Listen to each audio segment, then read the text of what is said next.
everyone! Welcome back to my drawing channel. It's always nice to see you back again. And if you're new here, my name is Annie and I welcome you to my drawing channel. Grab a cup of tea or a coffee, grab some snacks, and let's dive in today's video.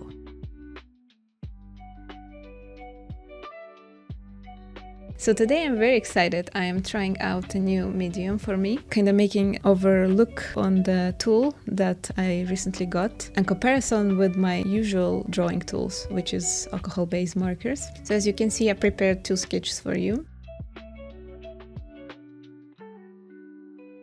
This is old redraw of my persona character, Airi. I made her a little portrait to try out alcohol-based markers and acrylic paint pens. So stay tuned for part 2 of this video to see how the different coloring tools would look next to each other. This drawing is like maybe 5 or 7 years old. I will try to find the original drawing that I had made a long time ago that I decided to redraw. I wanted to kind of see the progress. That's what artists do when redrawing their own older drawings. First of all, I'm going in with my alcohol-based markers and I'm blending some skin color. So like always, I'm going with base color and then a little bit of shadows.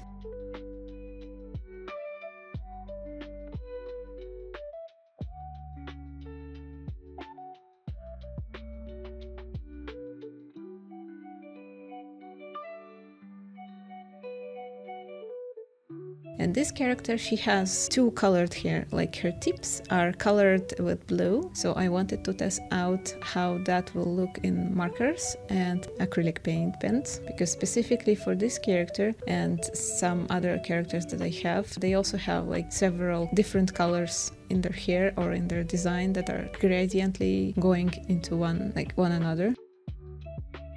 So I'm trying to see how I should color my hair to kind of make it smooth.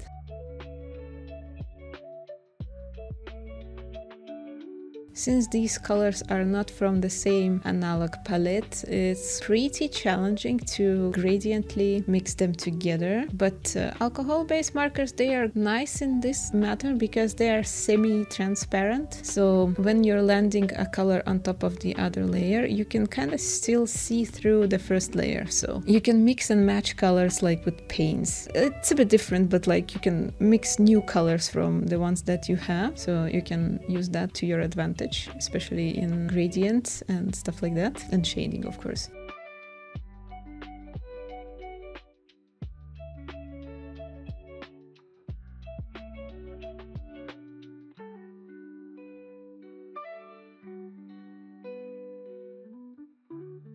So as you can see, it looks pretty nice. Like I can easily make some shadows even with the same marker. I'm just putting more layers to leave more pigment in certain areas to make it more believable.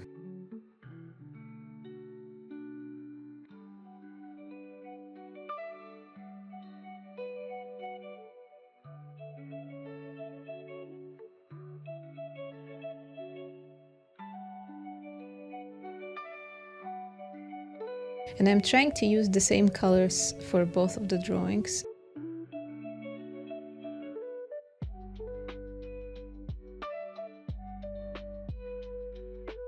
I decided on a yellow shirt here. I think in the original drawing there was also a yellow shirt. So if you work quick enough with markers, you can make a very solid color even on a bigger segment. This drawing is not as big, but still this shirt is a pretty big segment, so I need to work really quickly to not leave any seams. But some places I'm leaving like a slightly smaller ink layer, so it would be a bit highlighted, kind of like on her chest, and under her chest there is a shadow. And even with one marker you can see it's already a little bit shaded, and I'm just going in with a darker yellow here to make the shadow more contrast and make some folds on the shirt.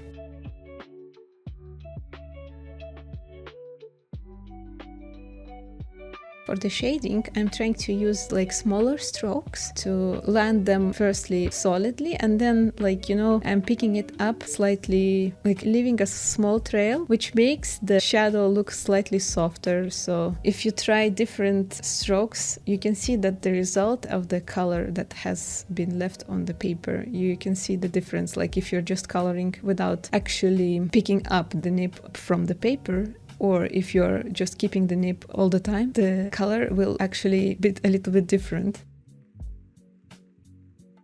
I encourage you to try it out, to be honest.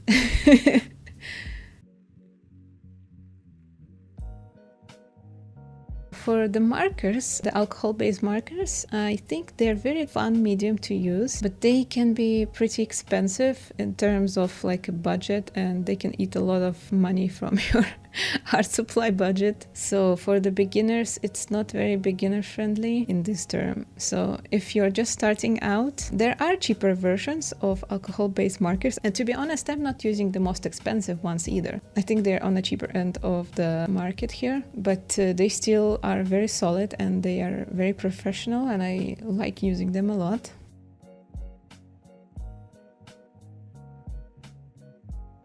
And with markers, you kind of need to be more confident in your skills already, because with the markers, you really need to know what you're doing. For example, when you're coloring with pencils, you can always go back with some eraser and like remove the top layer if you don't really like it. But with marker, you cannot really do that. So if you land like some color on a character that is not supposed to be there, you kind of have to bear with it. Or like find a way to cover the mistake if you think it's really wrong, or like the wrong color is on the spot. But you can cover it easily if it's a light color, but if it's a darker color, you cannot really fix it. Or you can just find a way out to play around it and make some creative solution, like drawing something completely different on top of that. So for the outline, I'm usually using my fine liners, and that's exactly what I'm doing here right now. I like to use slightly thinner liner to kind of make most of the lines a bit thin at first, and then make them thicker if I need to. Like for example, on her hair, you can see some places have more thicker line art, because I wanted to show a little more volume on those spots.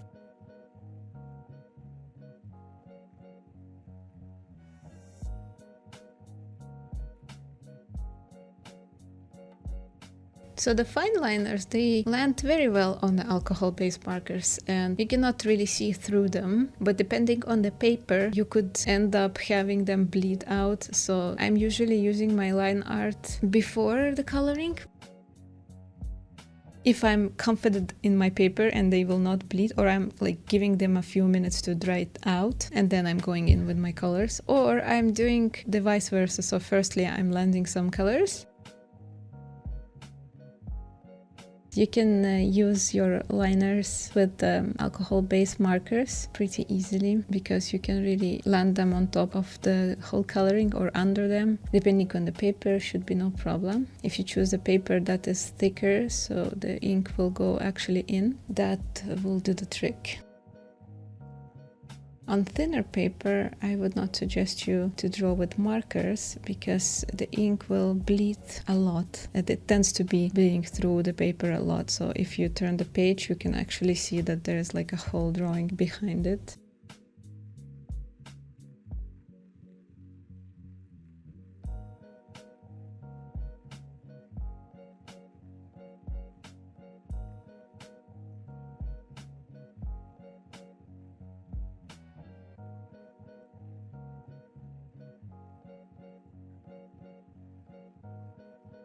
Anyway, I'm really happy that you were here with me in part 1, and stay tuned for part 2, where I will be trying out acrylic paint pens.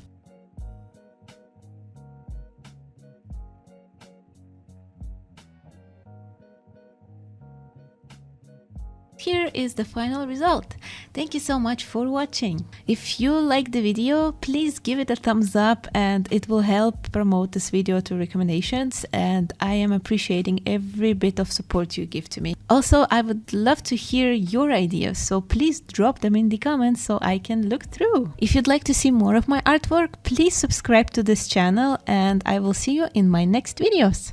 Bye bye!